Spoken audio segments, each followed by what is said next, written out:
Good morning.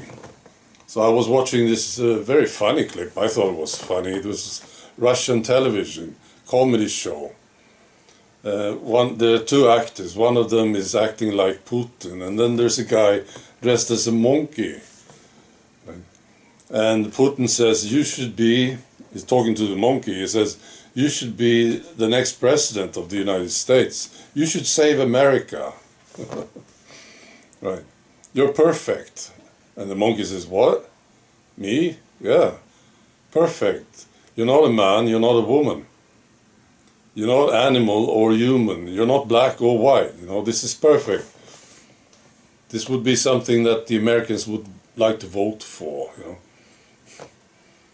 So they picked up on this. I knew the Russians were funny. I knew it. I've seen some stuff in the past. This was funny. I think the whole world is wondering about the American elections and the president. You look at Joe Biden and Kamala Harris, and you say, what happened? How did they manage to do this? And of course also this, that you just need to put lipstick on a guy, and you have to call him a woman. He's a woman right there. He's got lipstick on. Oh, that's a woman. So this insanity is so obvious, isn't it? And I think it's great that the Russians are making fun of this. And then I was watching this other clip, which was terrible. I watched, it's an old clip, and just very hard to watch this stuff. This is from Melbourne, back in the days, right? Two cops. It's very hard to watch it. Two cops choking a young lady, trying to force her to wear a mask. I'm sure you saw this one. I just happened to see it this morning. It's the worst. Right? You see this young woman on the ground, eventually, with this big cop on top of her. It's terrible. Right. What I think is that this is sort of new to a lot of people. To me, it's sort of new. This type of oppression, right? In these civilized countries. And people said, well, we have to do something about this. It's new to many of us, right? And maybe in the beginning we really don't know what to do about it, right? It's just so awful. But then as we move along, we are learning about it. But I think it's new to a lot of people. And this realization, I have to do something. What do you do, right? So you start talking, right? You see, anybody who's involved in this now, like Andrew Bridgen, for instance, he realizes, this is evil, so what do I do? Peter McCullough, all these people, they are not used to this, you see. Now those assholes are doing it.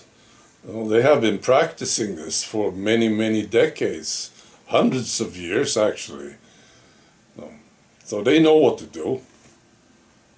But to all these people in the West, in these civilized countries, it's a new thing. Now, as we progress, we learn. And if we just use persistence, we don't let go of it, there will be opportunities. We will understand, we can do this too, right? It's like anything, you're learning for the first time. I think the French, they know something about it, and the people in Eastern Europe, they have some knowledge about this, what to do, So maybe we should listen to them, listen to the French, look at them, what are they doing, And some Romanians, we can ask some Romanians about it. I'm sure they can give some good advice. Yeah, it's like anything. I remember when we came here to this homestead, It's an old place with very old buildings, right? Barns and stuff, right? And there were lots of things that I had to do. You know, things were broken. You know, so I had to fix them. And many of this stuff, a lot of this stuff, I didn't know what to do. See, so I had to look. You know, how does this work? You know, I remember there was a door that wouldn't close. So, and I couldn't see why it didn't close, you see. It should be easy to see, but it wasn't. So I was just looking at it, putting my hands on it, right? And then suddenly I saw it, right? Ah, I see. So this is what I need to do. I think this is how it works. So if we just keep going with it, we can't let these assholes get away with it, of course. And then just use persistence. See? And we will be better, and we will get them. You know? All right, be good.